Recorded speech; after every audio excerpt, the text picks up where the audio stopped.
Welcome back, viewers. Today we will be taking a look at moving averages. But before we do, if you have not watched my first video and the videos after that, you need to go do that right now. Here at the Academy of Forex, we are building the best trading system possible as a team, and as a team, we will all profit from it when we are done. You can find a link to the first video down in the description below. You can also find a link to our Discord server, so that way we can all discuss testing indicators and building our trading system. And lastly, you can find a link below to TradingView. If you sign up for a paid account, you will save a little bit of money using the link below. Alright, as I said, today we will be taking a look at moving averages. But before we do, I wanted to put the indicator scoreboard up for everyone to see. So to date, we have tested 54 indicators. And out of those 54 indicators, 16 of them have been winners, which means that they have met or exceeded the 60% win-loss ratio threshold that we have set. The best one so far was able to achieve a 100% win rate. Now you need to go back and watch that video to understand the context of how it was able to achieve that. But as we are working on building the best trading system possible, you could take any one of these 16 indicators and get out there and start profitably trading the market with them now. So go back and watch those videos, make a list of those 16 indicators, and get out there and see what you can do with them. But stick with us here as we work on maximizing your trading profits. Alright, as I said, today we will be taking a look at moving averages. So, for those of you who have been following this channel from the beginning or have even gone back and watched all my videos, you will know that I started this channel because I wanted to throw out all my preconceived ideas of the indicators that work and don't work, and the ideas that I have behind all the trading indicators that are out there. As you trade and get better at trading, and you do it for year after year after year, you start to develop a bias where you feel like you kind of know everything there is to know about trading and indicators in general. Sometimes you need to take a step back and reassess, reevaluate what you know about indicators and how you look at them. And you need to throw your bias out the window and really take some avenues that you've never explored before. And the reason why I say this is because over my years of trading and playing with indicators, I have played with moving averages probably more than any other indicator that I can think of. And over that course of time, I developed a bias where I thought that a moving average was basically a moving average regardless. I knew that there was obviously a difference between an exponential moving average and your standard moving average and so on, but I thought to myself, there's no way that they are going to be that different from one to the next. And so I naturally always kind of stuck to the standard moving average or the exponential moving average because of that bias, and also because of the fact that you will hear about those moving averages that and the VWAP, or the volume weighted moving average, you will hear about those small handful of moving averages above all else that people talk about. And I think that those people fall into kind of the same category that I fell into. You see a moving average, you see one, you see two, kind of start to think that, if you've seen one, if you've seen two, you've seen them all, and they all basically do about the same thing. And so, it wasn't until I did the last video, and I actually spoke about this in, some pretty decent detail in that video of the volume weighted moving average video. It wasn't until I went to do that video that as I started scrolling through and looking for the indicator to put on my chart, I started to pay attention to all the different moving averages that there were available as built-ins on TradingView. And just for fun, I started throwing each one on the chart.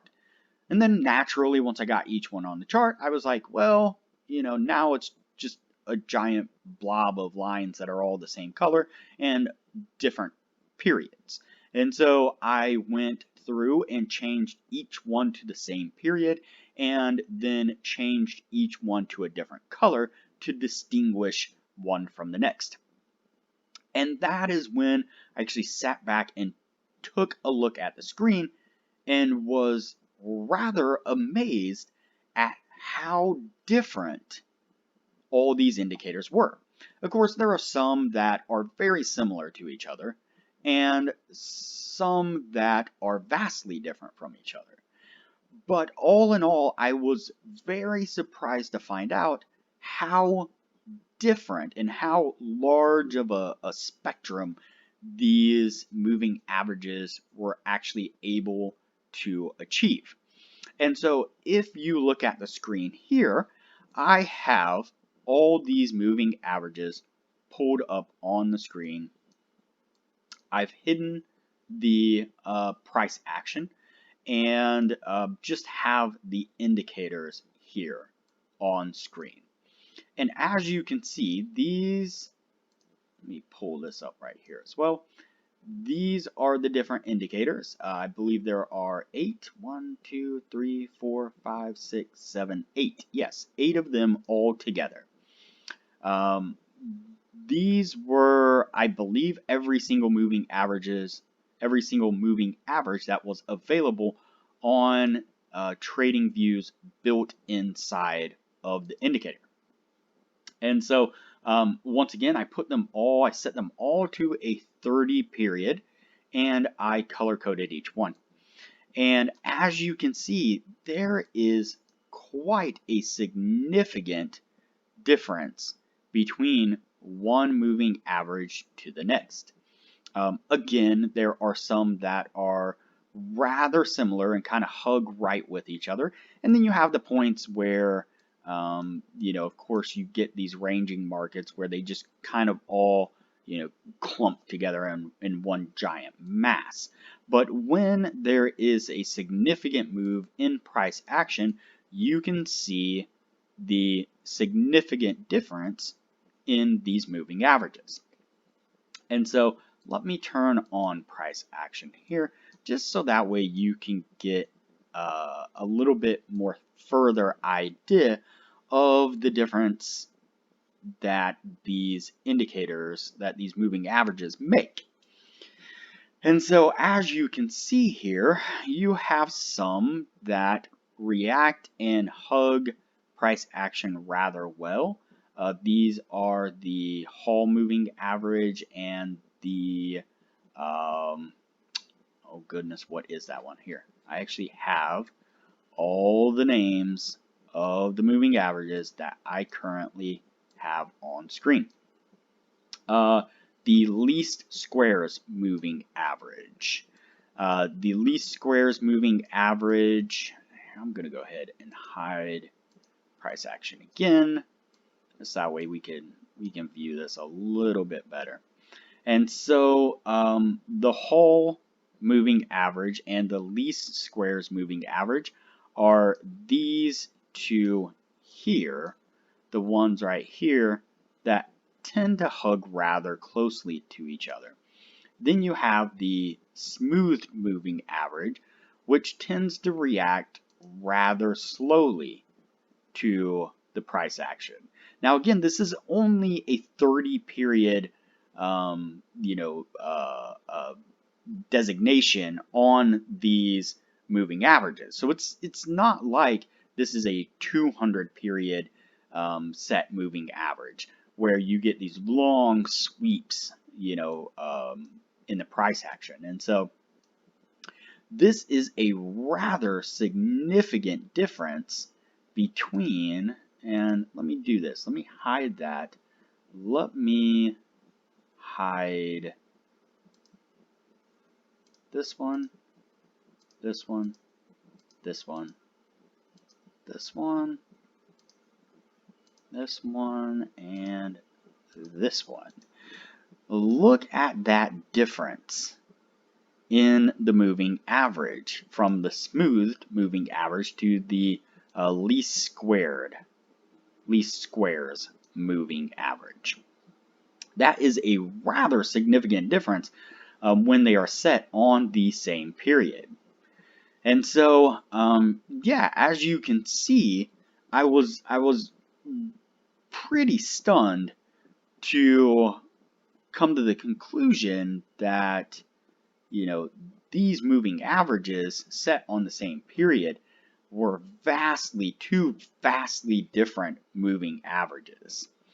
And it just really got me thinking about, how I think about the moving averages and the way I tested them. Whenever I did the testing videos on the moving averages, I only did, I think I did two originally. I think I did one where it was just a regular moving average, price break of that moving average, and then I think I did another one which was a moving average cross where I used the same standard moving average and I set it to two separate periods. I think like a 15 and a 30, something like that, and was waiting for the cross to take place.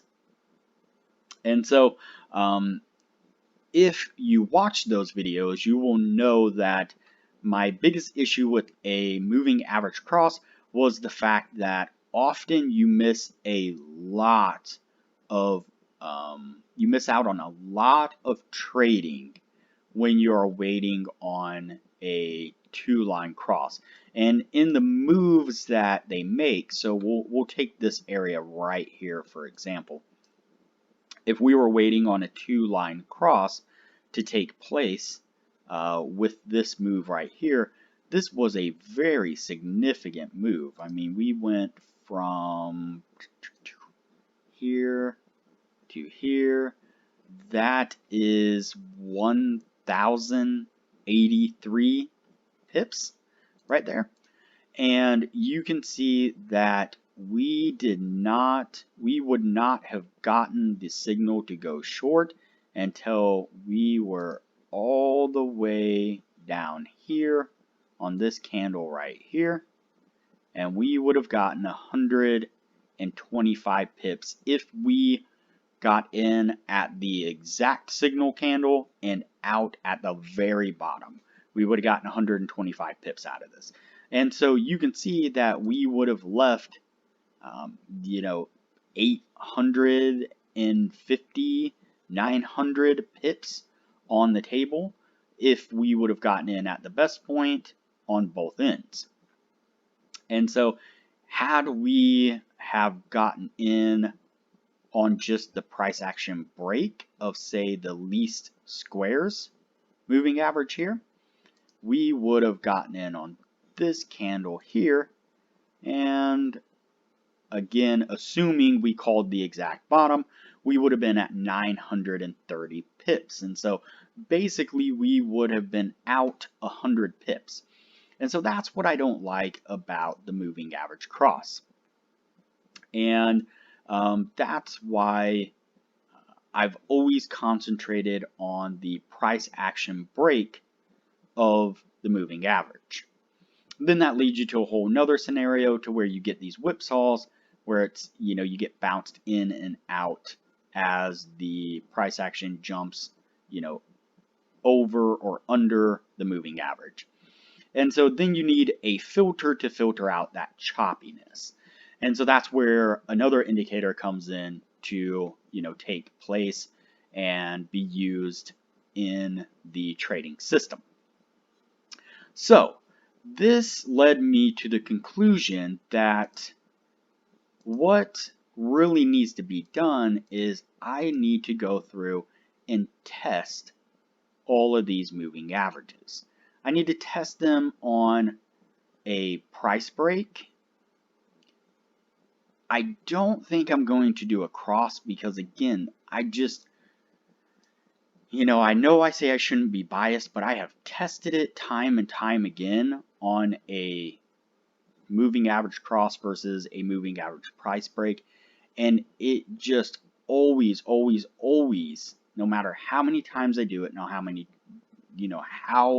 I look at it, it always ends up costing me more trades and more pips than I'm comfortable with, when I feel like I can do better with just a price break and a choppiness filter. And so I am going to go back and I am going to start going through each of these. I have done the regular moving average, which is this one right here, the standard light green.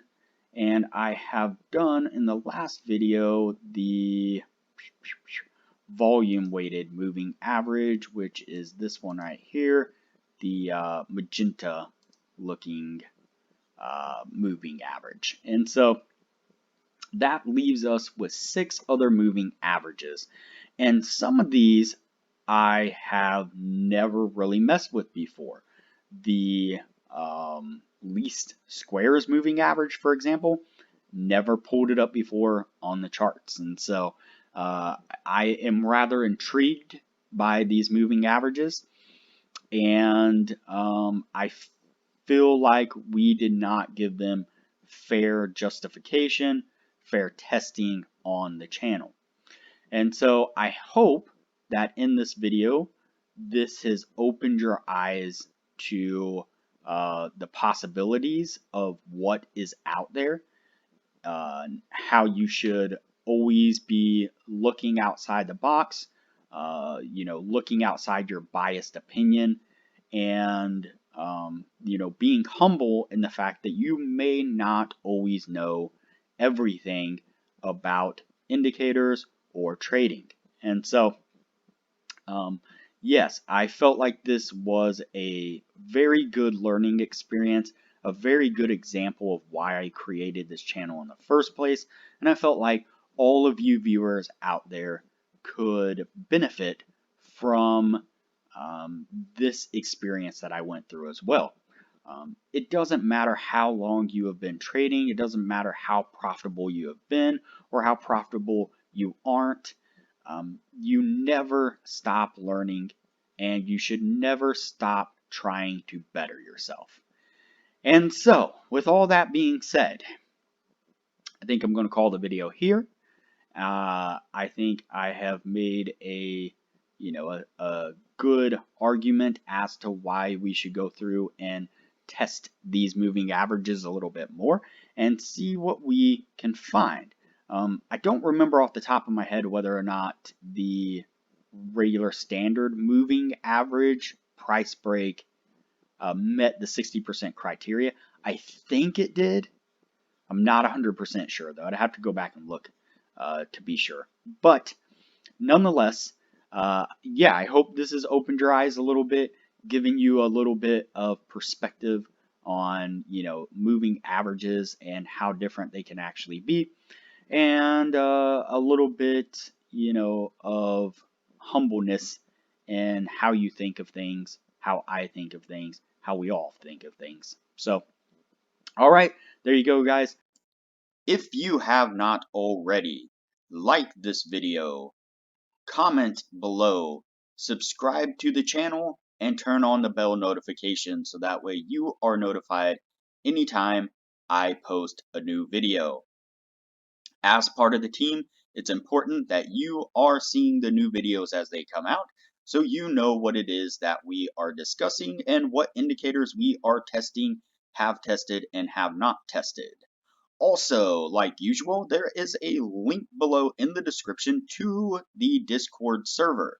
You can join us on Discord so that way we can further discuss the indicators and have discussions as we move forward building our trading system.